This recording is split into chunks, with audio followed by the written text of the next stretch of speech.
رب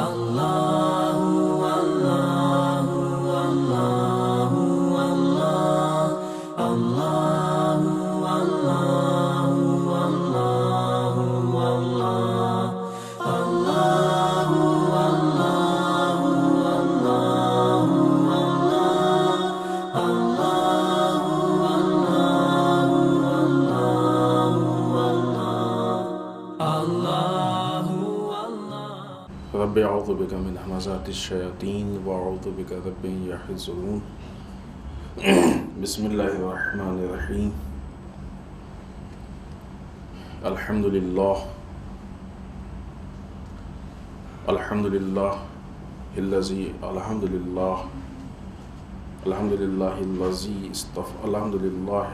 الذی ہدانا لہذا وما كنا لنهتدی لولا ان ہدانا اللہ لقد جاءت رسل ربنا ابی القاسم محمد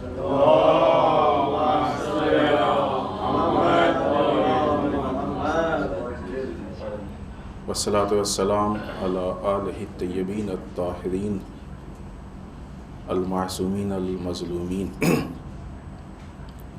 اما بعد فقد اوصیکم ونفسی بتقوی اللہ وقال علی بن ابی طالب علیہم الصلاۃ والسلام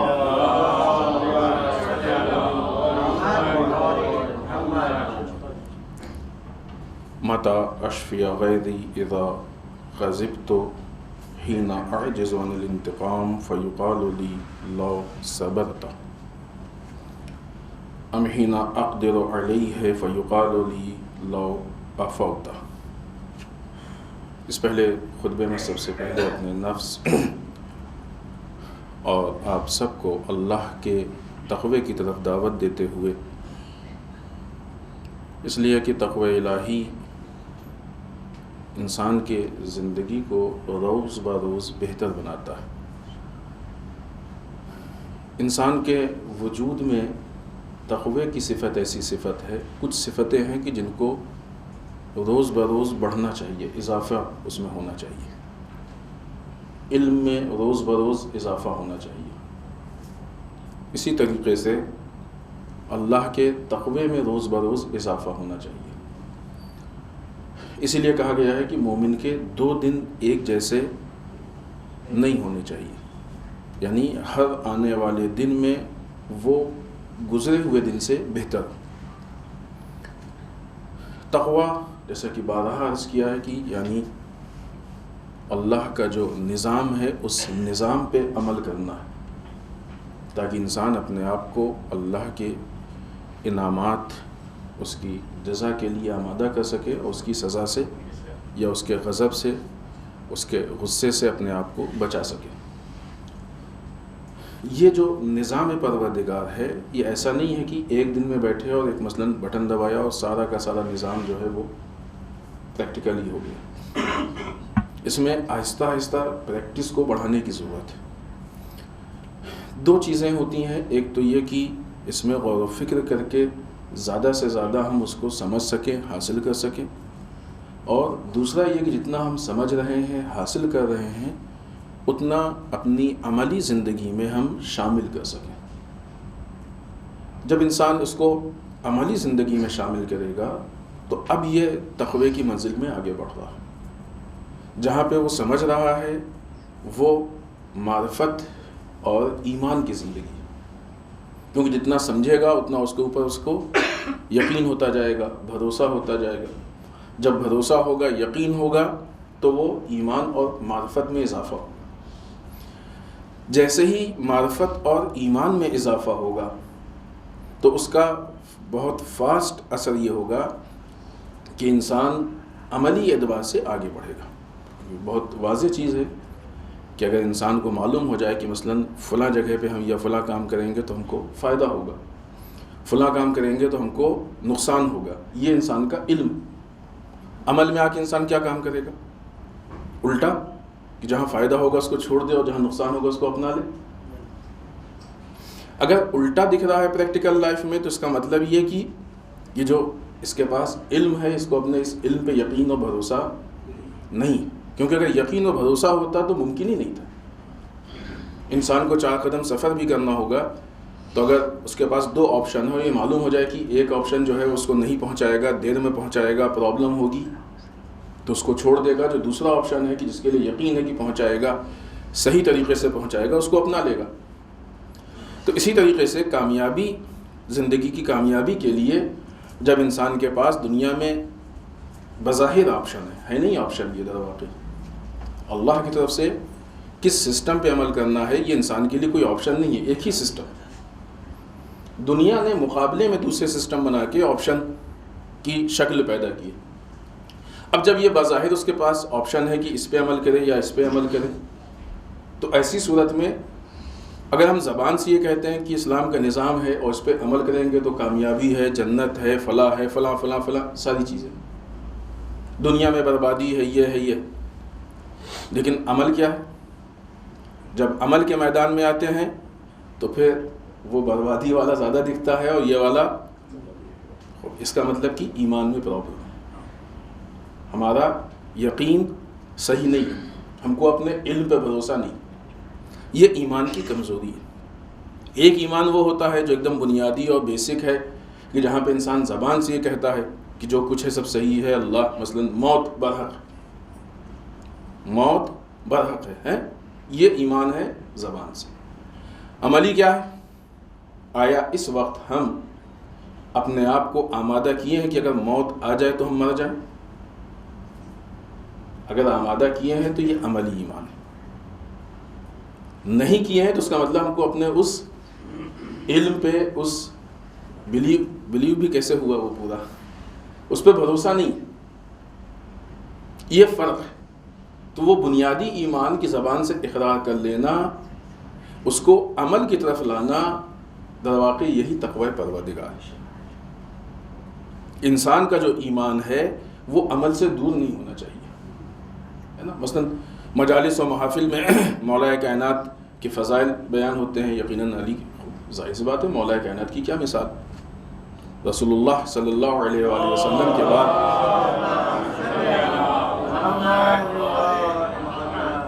بہترین شخصیت جو ہے وہ مولا کائنات کی دنیا میں کائنات میں. یہ سب کا ایمان ہے کہ نہیں؟ سب کے پاس یہ علم ہے کہ نہیں؟ ٹھیک ہے، یہ علم ہو گیا. ابھی ہم ہر آدمی اپنے کو دیکھیں، یہ چیزیں ایسی نہیں ہوتی ہیں کہ ہم دوسروں کو دیکھیں تو اپنے آپ کو فری کر لیں. نہیں، ہم اپنے کو دیکھیں، ہر آدمی اپنا حساب لے. ہم کتنی یہ کوشش کرتے ہیں کہ جب مولا کائنات اتنی اچھی شخصیت، اتنی بہترین ذات ہے، تو اپنے آپ کو علی جیسا بنانے کی کوشش کریں، امام علی کے راستے پہ چلنے کی کوشش کریں. ایسا ہوتا ہے. بہت سی ایسی جگہیں ہوتی ہیں کہ جہاں بہت آسانی سے ارے نہیں وہ تو مثلا علی تھے، کہاں ہم، کہاں وہ تو امام تھے، وہ تو فلاں تھے. اس طریقے سے یہ بھاگنے کے راستے ہیں در واقع، یہ اپنے آپ کو بچانے کے راستے ہیں. یہ بات اس سے پہلے بھی ہم نے آپ کی خدمت میں عرض کی ہے کہ جب دنیا میں عمل کی بات ہوتی ہے تو کیا کہتے ہیں؟ جہاں کہاں علی اور کہاں ہم، ہے نا، کہاں اہل بیت کہاں ہم. اور جب آخرت میں جنت کی بات ہوتی ہے تو کیا کہتے ہیں؟ جہاں علی وہاں ہم، جہاں اہل بیت نہیں ہو سکتا. جب یہاں پہ اگر ہم یہ کہیں گے کہ کہاں علی اور کہاں ہم، تو جنت میں بھی کہا جائے گا کہاں علی اور کہاں تو. دنیا آخرت کے لیے کھیتی ہے نا، تو جیسا یہاں بوئیں گے وہی کٹے گا. ایسا نہیں کہ یہاں پہ کچھ اور بوئیں اور وہاں کچھ اور کٹے. تو یہ جو ایمان ہے، اس ایمان کو عمل کی منزل تک پہنچانا در واقع یہ تقوی پروردگار. جس چیز کا ہم کو علم ہے، یقین ہے جس چیز کا، اس کو اپنی عملی زندگی میں لے آئیں، یہ اللہ کا تقوی ہے. آئیے اس کے بعد امیر بیان مولا متقیان حضرت علی بن ابی طالب علیہ السلام کا یہ جملہ کہ جس میں مولا کائنات نے انسان کی جو روزمرہ کی زندگی ہے اس میں ایک بہت اہم نقطے کی طرف اشارہ کیا ہے. انتقام سے پرہیز. انتقام واضح ہے، بدلہ لینا. اگر کسی کی کوئی چیز بری لگ جائے یا نقصان پہنچائے کوئی یا کوئی پرابلم ہو تو اس سے جو بدلہ ہے، امام بتانا چاہتے ہیں کہ بدلے سے انسان کو حتی الامکان پرہیز کرنا چاہیے. لہٰذا اس حکیمانہ کلام میں امام نے انتقام سے پرہیز کرنے اور صبر کی طرف جانے کی دعوت دی ہے یا توصیہ کیا ہے یا لوگوں کو اس کی تاکید کی ہے۔ امام فرماتے ہیں متا اشفی غیظی اذا غضبت، جب ہمیں غصہ آ جائے تو غصے کی صورت میں ہم کس طریقے سے تسکین یعنی سکون حاصل کریں، یہ در واقع سوال ہے۔ کیا طریقہ ہے سکون حاصل کرنے کا؟ غصے میں کیسے ہم سکون حاصل کریں؟ دو صورت امام نے یہاں بیان کی ہے۔ پہلی صورت احین عاجز عن الانتقام فیقال لی لو صبرت، جب ہم انتقام لینے کے لائق نہیں ہوتے، اتنی طاقت نہیں ہوتی کہ سامنے والے سے انتقام لے سکیں، تو ایسی صورت میں ہم سے کہا جاتا ہے کہ کاش تم صبر کر لیے ہوتے یا صبر کر لو اس موقع پہ، کیونکہ ابھی تمہارے اندر یہ طاقت نہیں ہے کہ تم انتقام لے سکو، لہذا صبر کر لو اس موقع پہ۔ ام حین اقدر علیہ فیقال لی لو عفوت، جب طاقت ہوتی ہے ہمارے اندر کہ ہم انتقام لے سکتے ہیں تو ایسی صورت میں کہا جاتا ہے کہ اس کو معاف کر دو۔ جب انتقام نہیں لے سکتے ہیں تو کہا جاتا ہے کہ صبر کر لو، اور جب انتقام لے سکتے ہیں تو کہا جاتا ہے کہ معاف کر دو۔ عموماً معاشرہ اسی طریقے سے کہ جب ہم انتقام نہیں لے سکتے ہیں تو کہتے ہیں کہ بظاہر تمہارے پاس طاقت نہیں ہے، عقل نہیں کہتی کہ تم انتقام لے سکتے ہو، لہٰذا اپنے کو مثلاً اس لائق بناؤ، یہ اس مقام تک پہنچو تو پھر جا کے تم بدلہ لو۔ اور اگر انسان کے اندر اتنی طاقت ہوتی ہے کہ وہ بدلہ لے سکتا ہے تو ایسی صورت میں پھر کون سی ایسی عقل مندی تھی کہ اپنے سے کمزور پہ سارا غصہ اتارا؟ وہ معلوم تھا کہ وہ کمزور تھا، کیا ضرورت تھی اس سے بدلہ لینے کی؟ برابر والد لڑے ہوتے تو جانتے، اس طرح کی باتیں کہی جاتی ہیں۔ صبر کر لینا چاہیے تھا، صبر کرنا بہتر ہے۔ لہٰذا دونوں صورت میں انسان سے صبر کی تلقین کی جاتی ہے۔ مولا کائنات بھی ہم کو صبر کی طرف دعوت دے رہے ہیں، خاص کر کے ایسی صورت میں کہ اگر ہمارا کسی کے اوپر حق ہے تو اللہ کی بارگاہ میں وہ حق ضائع نہیں ہوگا۔ مسئلہ دیکھیں یہاں پہ پھر وہی انسان کے علم کا اور عمل کا ہے۔ تو یہ تو ہم کو معلوم ہے نا کہ اللہ اپنے بندوں سے ایک ایک ذرے کا حساب لے گا، معلوم ہے۔ دوسری چیز ہم کو یہ بھی معلوم ہے کہ اللہ جو بندوں کے اپنے حقوق ہیں یعنی حقوق اللہ، ان کو تو جس کو چاہے گا معاف کرے گا، لیکن جو حق الناس ہیں ان کو اللہ اس وقت تک نہیں معاف کرے گا جب تک جس کا حق ہے وہ نہ معاف کرے، یہ بھی بات بھی معلوم ہے۔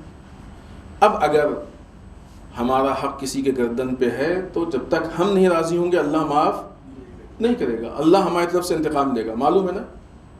پھر کیا وجہ ہے کہ ہم اپنے انتقام کو اللہ کے حوالے نہیں کرتے؟ پھر کیا وجہ ہے؟ ہم سے بہتر ذات ہے انتقام لینے کے لیے۔ ہمارے انتقام میں ہو سکتا ہے کوئی کمی بھی رہ جائے، ہو سکتا ہے کہ ظلم بھی ہو جائے، زیادہ ہو گیا تو ظلم ہو جائے گا۔ اللہ لے گا تو جو مقدار ہے اتنا لے گا، ایک ہمارا شاید وقت کے اعتبار سے صحیح ٹائم پہ نہ ہو، اللہ کا وقت کے اعتبار سے صحیح ٹائم پہ ہو، لہٰذا اپنے کاموں کو اللہ کے حوالے کریں اور خود اپنے آپ کو ان چیزوں سے باہر نکالیں۔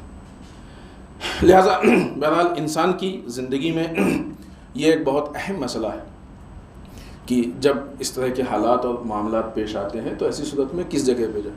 تو ظاہر ہے کہ انسان بہترین طریقہ یہ ہے کہ صبر و ضبط سے یا عفو و بخشش سے کام لے، معاف کر دے، صبر کر لے اس کام کو۔ اس کا اثر یہ ہوتا ہے کہ عملی اعتبار سے جب انسان انتقام کے میدان میں آتا ہے تو وہاں سے بہت سارے فساد، مشکلات، پریشانیاں، دقتیں، یوں کہہ رہے ہیں کہ وہ ایک آگ بھڑکتی۔ شروع میں یہ چیز چھوٹی سی چنگاری ہوتی ہے، جب یہ بڑھتی ہے آگے پھیلتی ہے تو یہ بعنوان آگ کی شکل میں بھڑکتی، پھیلتی، فساد پھیلتا ہے، اختلافات پھیلتے ہیں، معاشرہ فاسد ہوتا ہے، خراب ہوتا ہے، غلط چیزیں رائج ہوتی ہیں۔ ظاہر ایک وقت میں صرف ایک ہی آدمی تو نہیں ہے دنیا میں، مثلا اگر کسی ایک آبادی کسی علاقے میں 10 لوگوں کے ساتھ ایسے حالات پیش آئے، انہوں نے انتقام لینا شروع کیا، تو ایک فضا بن گئی لڑائی کی، اختلاف کی، فساد کی، جھگڑے کی۔ جب یہ 10 کے حالات پیش آئیں گے تو معاشرے میں دوسرے لوگوں کو دیکھ کے فساد اور اس کی طرف ایک راستہ دکھے گا، شوق حاصل ہوگا، وہ اس طرف آگے بڑھیں گے اور ایک معاشرے میں خرابی کی فضا بن سکتی ہے، اور ہوتا ہے ایسا، ابھی دیکھیں نا کتنا ہو رہا ہے۔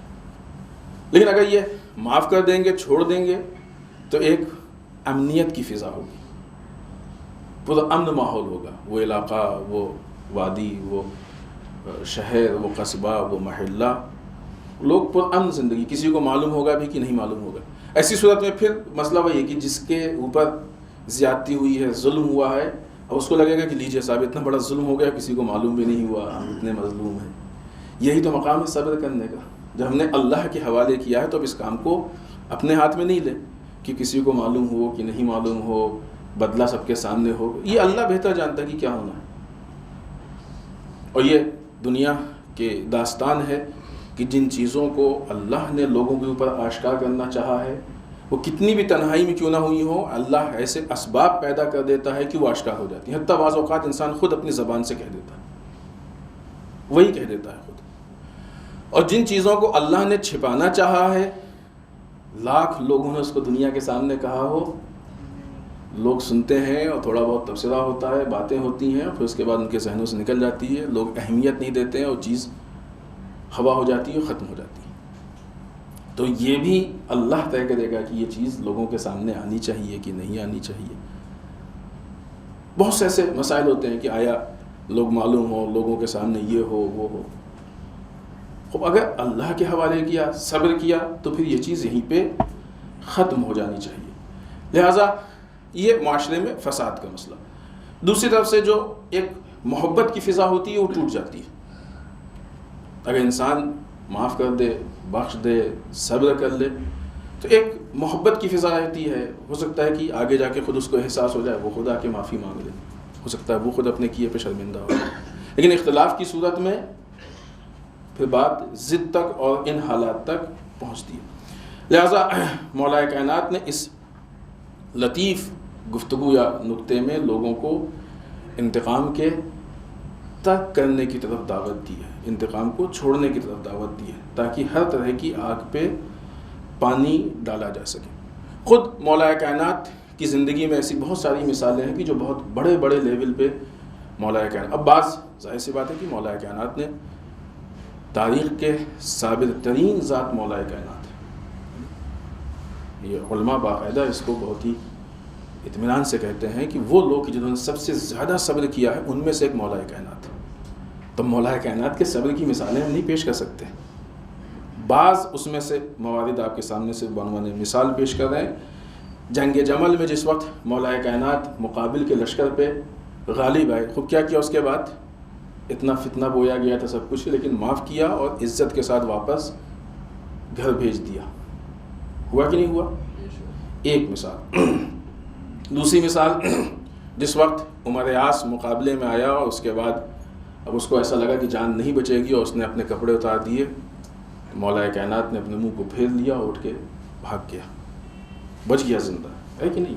دوسری مثال، ان سب سے مشہور جو مولا کائنات کی اور واقعی عجیب ہے کہ جس وقت ابن ملجم نے آپ کے اوپر ضربت لگائی، وہ ضربت ایسی تھی کہ آپ کی موت کا باعث بنی۔ اس کے بعد جب ابن ملجم کو پکڑ کے آپ کے سامنے لایا گیا تو امام نے سب سے پہلے کیا کہا کہ اس کے جو ہاتھ وغیرہ بندھے ہیں اس کو چھوڑو، اس کے کھانے، چونکہ تمہارے قبضے میں ہے، یہ تمہارے اختیار میں، اس کے کھانے پینے کا، اس کے آرام کرنے کا اہتمام کرو۔ اگر ہم بچ گئے تو ہمیں معلوم ہے کہ کیا کرنا ہے، اگر ہم نہیں بچے تو اس کو یا تو چھوڑ دینا، اور اگر تم کو ایسا لگے کہ ضروری ہے انتقام لینا تو صرف ایک ضربت مارنا، کیونکہ اس نے ہم کو صرف ایک ضربت ماری۔ سوچیں کہ جو علی اپنے قاتل کے معاف کرنے کی وصیت کرے، ظاہر سی بات ہے کہ پھر اس علی کو حق ہے یہ کہنے کا کہ انتقام کی صورت میں انسان کو صبر کرنا چاہیے۔ یہ ساری چیزیں ظاہر سی بات ہے کہ مولا کائنات کی زندگی رسول اللہ صلی اللہ علیہ وآلہ وسلم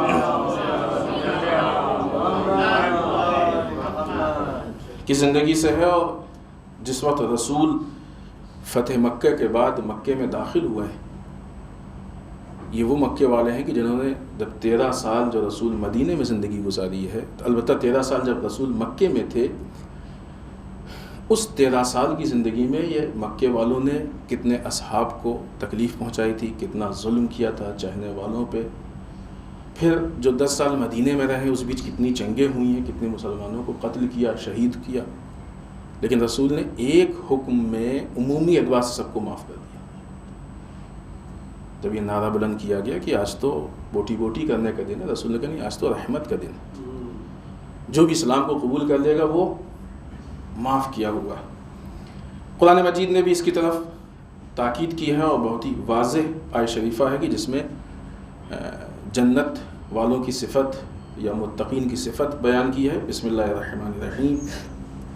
وَسَارِعُوا إِلَى الْمَغْفِرَةِ مِنْ رَبِّكُمْ وَالْجَنَّةِ، اور تم جلدی کرو اس مغفرت کی طرف کہ جو تمہارے رب کی طرف سے ہے، اور جنت کی طرف. کون سی جنت؟ ارضها السماوات والارض، کہ جس کی وسعتیں زمین و آسمان کے حد تک. اعدت للمتقین، یہ جنت متقین کے لیے آمادہ کی گئی ہے. کون؟ الذین ينفقون فی السراء والضراء، وہ کہ جو سختی کے حالت میں اور آرام کی حالت میں اللہ کی راہ میں خرچ کرتے ہیں. والکاظمین الغیظ، اپنے غصے پہ کنٹرول کرتے ہیں. والعافین عن الناس، لوگوں کو معاف کر دیتے ہیں. واللہ یحب المحسنین، اور اللہ احسان کرنے والوں سے محبت کرتا ہے. خود رسول اللہ صلی اللہ علیہ وآلہ وسلم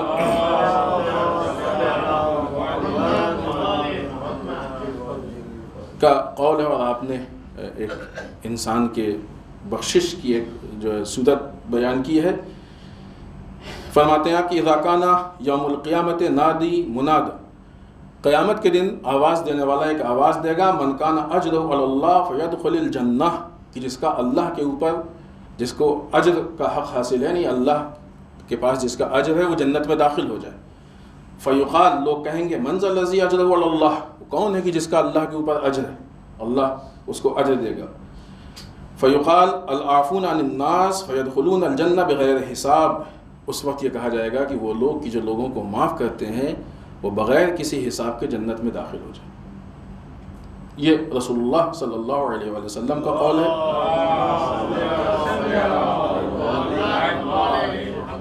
خود مولا کائنات کا ایک بہت مختصر سا قول ہے اس کے علاوہ. العفو تاج المکارم، عفو بخشش معاف کر دینا یہ فضائل اخلاقی کے تاج کی طرح.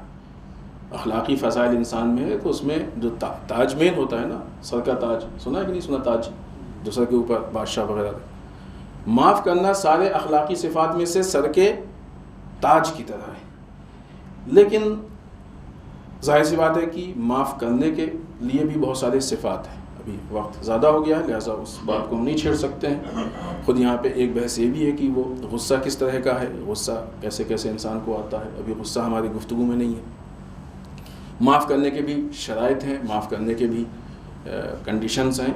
لہٰذا یہاں پہ ایک قول ہے کہ یہ بھی مولا کائنات کا ہے، جس میں امام ارشاد فرماتے ہیں العفو عن المقر لا عن المصر، معاف بخشش معاف کر دینا یہ اس انسان کے لیے ہے کہ جو گناہ کا اقرار کرے، یعنی قبول کر لے، یعنی پشیمان ہو جائے، اس کے لیے. لا عن المصر، اس کے لیے نہیں ہے کہ جو گناہ پہ اصرار کرتا رہے، جو غلطی پہ اصرار کرتا رہے اس کو معاف کرنے کا حکم نہیں دیا گیا. اس کو معاف کرنے کا حکم دیا گیا کہ جس کو غلطی کا احساس ہو جائے اور وہ پشیمان ہو، شرمندہ ہو اور اصلاح کی کوشش کرے. خب یہ مولا کائنات کی حکمتیں وہ ہیں کہ جو ہماری زندگی کو یقیناً تبدیل کر کے بہترین زندگی اور بہترین معاشرہ بنا سکتی ہیں. لہٰذا یہ باتیں اگر ہماری عملی زندگی میں آ جائیں تو ہماری زندگی اور معاشرہ تبدیل ہوگا. بسم اللہ الرحمن الرحیم. انا اعطیناک الکوثر فصل لربک وانحر انا شانئک هو الابتر.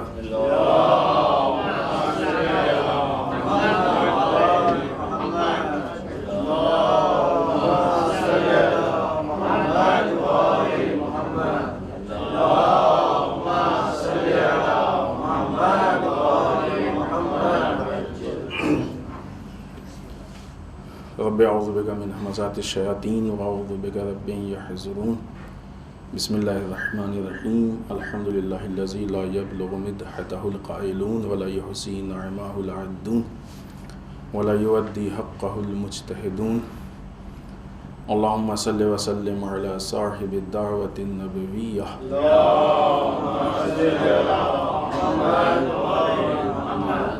وصولة الحیدریہ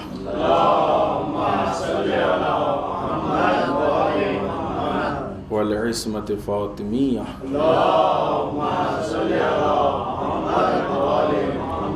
والحلم الحسنیہ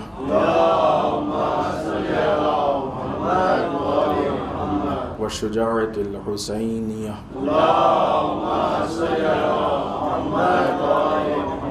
والعبادة السجادیہ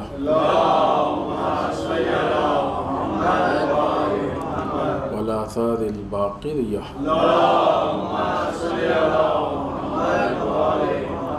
والمأثر الجعفریہ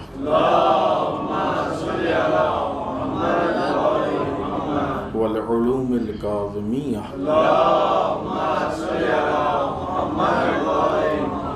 والرضاء الرضویہ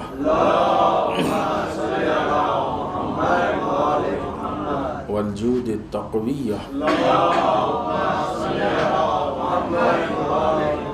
والنقاوة النقلیہ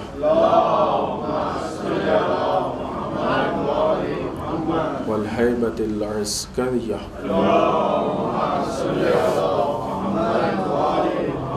والغیبة الہیہ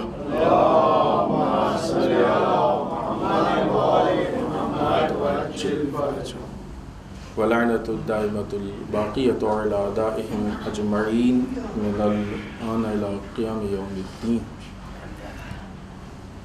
اما بعد، اس دوسرے خطبے میں ایک بار پھر اپنے نفس اور آپ سب کو اللہ کے تقوی کی تاکید کرتے ہوئے اس ہفتے کے مناسبات میں سب سے پہلی مناسبت آنے والی 25 تاریخ ہم سب کے ساتویں امام موسی کاظم علیہ السلام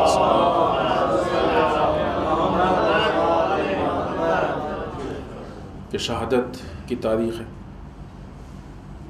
امام کی تعلیمات میں سے ایک قول کی جو ہماری عملی زندگی کے لیے بہت اہم اور بہت مفید اور بہت بنیادی حیثیت رکھتا ہے، پیش کریں کسی موقع پر. البتہ ہم نے کسی اس میں پیش کیا ہے، لیکن بہرحال اہم ہے اور اس کو بار بار یاد ہونا چاہیے اور ذکر ہونا چاہیے. یعنی یہ ایسی چیز ہے کہ ہمارے پاس ہو اور کچھ دنوں کے بعد پڑھ کے دیکھیں کہ ہم اس پہ کس حد تک عمل کر رہے ہیں.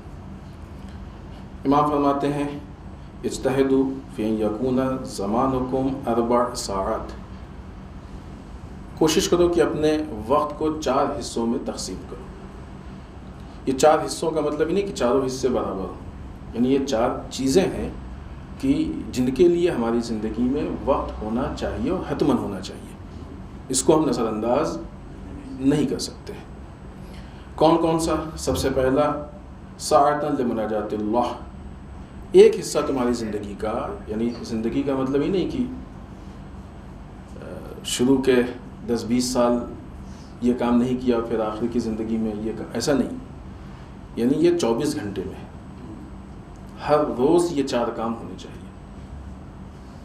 یہ نہیں کہ ایک دن یہ کیا 2 دن وہ کیا، ایسا بھی نہیں. ہر دن، ہر روز، ہر 24 گھنٹے میں یہ 4 چیزیں حد اقل ہونی چاہیے. حد اقل کیا؟ بنیادی اعتبار سے 4 ہیں، باقی انہی 4 میں جتنی چیزیں انسان کی زندگی کی وہ انہی 4 میں آتی ہیں. ساعتاً لمناجات اللہ، ایک حصہ تمہارے 24 گھنٹے میں، تمہارے وقت کا ایک حصہ جو اللہ کی اطاعت، اللہ کی عبادت، اللہ کی مناجات، اللہ کے سامنے دعا، گڑ گڑانا، گریہ وزاری، ان چیزوں کے لیے ہو، جس کو ہم عام طور سے عرف عام میں عبادتیں کہتے ہیں. ایک حصہ ان چیزوں کے لیے ہو، نماز، روزہ، دعا، ان ساری چیزوں کے لیے ہو. ایک. دوسرا وساعتاً لامر معاش، ایک حصہ جو دوسرا حصہ ہے وہ امر معاش، یعنی زندگی گزارنے کے لیے جو ضروریات ہیں، کمانا، جا کے کہیں بزنس کرنا، جاب کرنا، جو بھی ہو. اسلام اصل بزنس کی طرف دعوت دیتا ہے. دوسرا حصہ کہ جس میں انسان کاروبار کرے تاکہ کچھ اس کی انکم ہو اور اپنے گھر کو چلا سکے، کیونکہ اس کے بغیر زندگی نہیں چل سکتی، اور اسلام نے اس کو اہمیت دی ہے، جہاد کا بعض اوقات درجہ دیا۔ تیسری چیز وساعتاً لمعاشرة الإخوان والثقات الذی یعرفونکم عیوبکم ویخلصون لکم فی الباطن، ایک حصہ ان لوگوں سے ملنے جلنے میں، ان کے ہاں آنے جانے کے لیے ہو یا ان کے ساتھ اٹھنے بیٹھنے کے لیے ہو کہ جو مورد اعتماد دوست ہیں، ان سے انسان ملے، کٹ کے معاشرے سے نہیں رہ سکتا، لیکن کس سے؟ جو مورد اعتماد دوست ہیں۔ ان کی صفت کیا ہو؟ کہ وہ مخلص ہوں ہمارے لیے اور ہمارے عیوب سے ہم کو آگاہ کریں۔ ایک حصہ اس کام کے لیے ہو کہ ایسے لوگوں میں جا کے بیٹھیں کہ جو ہمارے دوست ہوں، ہمارے مخلص ہوں اور ہم کو ہمارے عیب بتائیں۔ مشکل سب سے بڑی یہ ہے کہ آج ہم انہی کے ساتھ بیٹھنے میں کے لیے راضی نہیں ہوتے ہیں جو ہمارے عیب بتائیں۔ ایسے تو ہر آدمی کہتا ہے نا، کوئی مسئلہ ہو، کچھ آپ کو لگے تو حتماً بتائیں یہ وہ، لیکن جب آپ بتانا شروع کریں گے تو پھر وہ ناراض ہو جاتا ہے، بگڑ جاتا ہے، لڑائی جھگڑے کی نوبت آ جاتی ہے۔ وہ آدمی جوش میں کہہ جاتا ہے، لیکن برداشت کرنے کی کتنی اس کے اندر طاقت ہے، وہ پھر جب ذکر کریں گے تو ہوگا۔ ظاہر سی بات ہے کہ جب انسان کو اس کے عیب معلوم ہوں گے تو یہ جتنے پوائنٹ ہے سب کی وضاحت ہے، تفصیل، ہم یہاں پہ صرف پوائنٹ آپ کے سامنے پیش کر رہے ہیں۔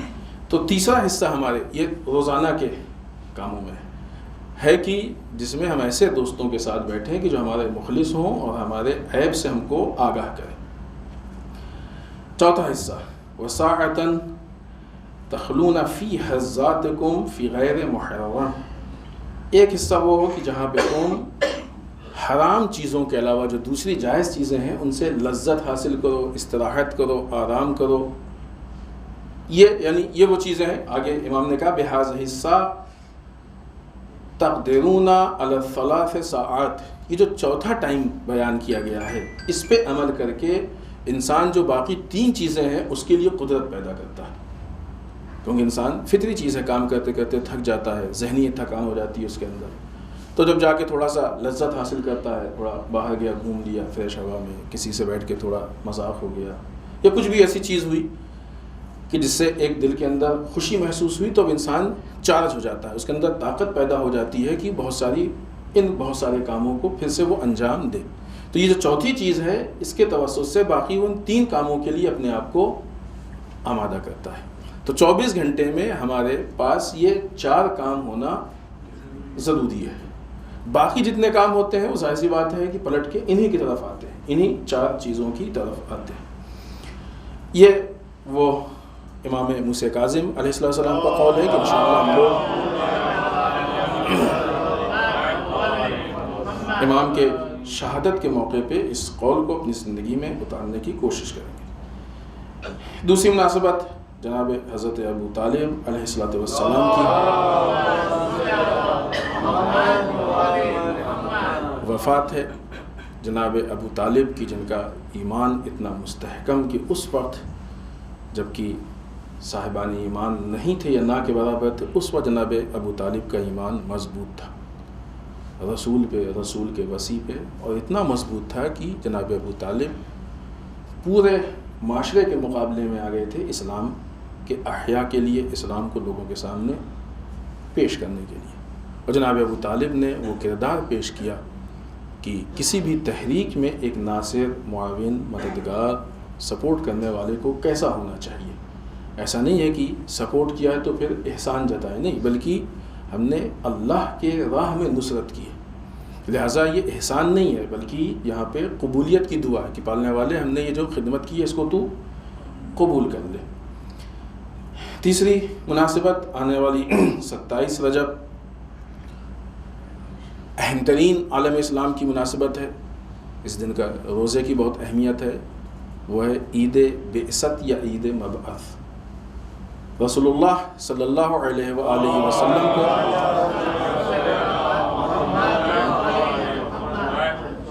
مبعوث برسالت کیا گیا، اور یہ بہت اہم مسئلہ ہے۔ سورہ جمعہ میں ہر ہفتے ہم لوگ پڑھتے ہیں بسم اللہ الرحمن الرحیم، هو الذی بعث فی الامیین رسولا منہم یتلو علیہم آیاتہ ویزکیہم ویعلمہم الکتاب والحکمہ.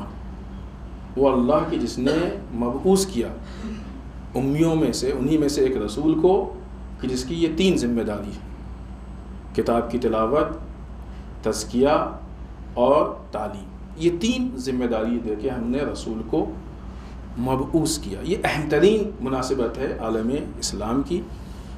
یہ وہ چیز ہے کہ جہاں سے اسلام کی در واقع جو موجودہ اس زمانے میں تبلیغ تھی اور جو پہنچانا تھا، اس کی بنیاد، اس کا آغاز ہے. اسی کے ساتھ 27 کو ایک اور مناسبت ہے کہ جو شب معراج کی ہے کہ رسول اللہ صلی اللہ علیہ وآلہ وسلم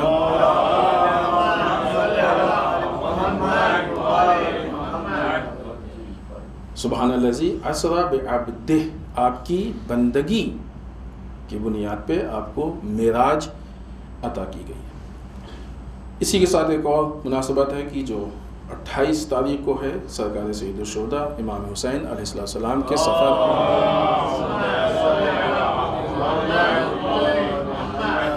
سفر کا آغاز. ظاہر سی بات ہے کہ یہ سفر جہاں دنیاوی سفر ہے، اس سے کہیں زیادہ یہ اصلاح اور معنویت کا سفر ہے کہ جو ہم کو بہت کچھ درس دیتا ہے.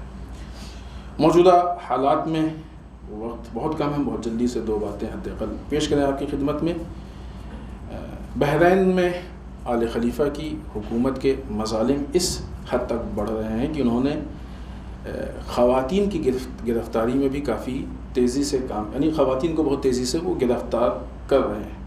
اس کی آیت اللہ شیخ عیسیٰ قاسم نے بھی مذمت کی ہے، اور اس کے علاوہ جو وہاں پہ دوسری تنظیمیں ہیں وہ بھی اس کی مذمت کر رہی ہیں کہ یہ بہرحال آل خلیفہ کا جو کام ہے بہت گھنونا اور بہت ہی عجیب کام ہے. خواتین پہ بھی ظلم، آپ مردوں پہ تو ظلم کر ہی رہے ہیں، خواتین پہ بھی ظلم کر ہی رہے تھے، ابھی اس میں اور اضافہ ہو گیا.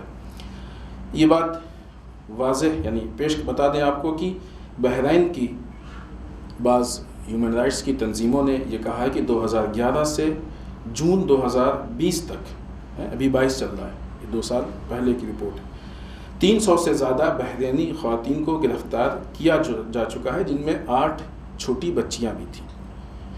200 سے زیادہ اسٹوڈنٹس خواتین ہیں، لڑکیاں، ان کو یونیورسٹی سے دور کر دیا گیا ہے بے دخل، اور 380 سے زیادہ خواتین کو سرکاری اداروں سے نکال دیا گیا ہے، صرف اس لیے کہ مثلا ان کو پولیٹیکل اعتبار سے بولنے کا حق نہیں دیا گیا تھا، وہ بول دی تھی.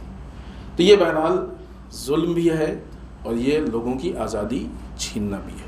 دنیا بہرحال بہت تیزی سے ظلم کی طرف بڑھ رہی ہے، تو وہ وقت نہیں ہے کہ اس پہ ہم تفصیل سے بات کریں، لیکن ایسی صورت میں اگر ظلم کے خلاف ہم آواز نہیں اٹھاتے ہیں تو اس بڑھتے ہوئے ظلم میں ہم سہیم و شریک ہوں گے.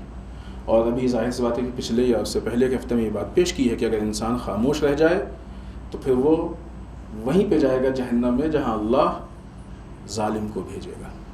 کرناٹکا میں جو حجاب کا مسئلہ چل رہا ہے، اسی بیچ ایک اور یہ بھی بات سننے میں آئی ہے کہ میسور کے ایک کالج نے بعض لڑکیوں نے کوشش کی تھی کہ وہ حجاب میں جائیں، تو ان کو اجازت دے دی ہے کہ جو بھی لڑکیاں چاہتی ہیں حجاب میں آنا چاہتی ہیں وہ حجاب میں آ سکتی ہیں اور پڑھ سکتی ہیں، کوئی پرابلم نہیں ہے. تو جہاں پہ اتنی ساری باتیں آ رہی وہاں پہ ایک یہ پازیٹیو ہے. البتہ ظاہر ہے کہ کیس وغیرہ چل رہا ہے، قانونی کوششیں اور چارہ جوئیاں ہو رہی ہیں.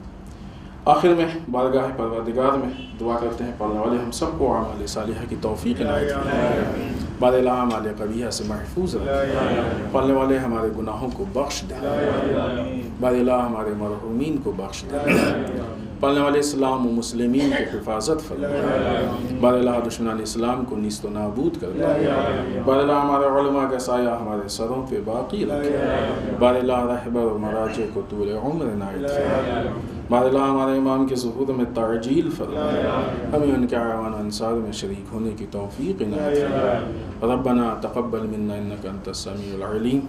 بسم اللہ الرحمن الرحیم. قل هو اللہ احد اللہ الصمد لم یلد ولم یولد ولم یکن له کفوا احد.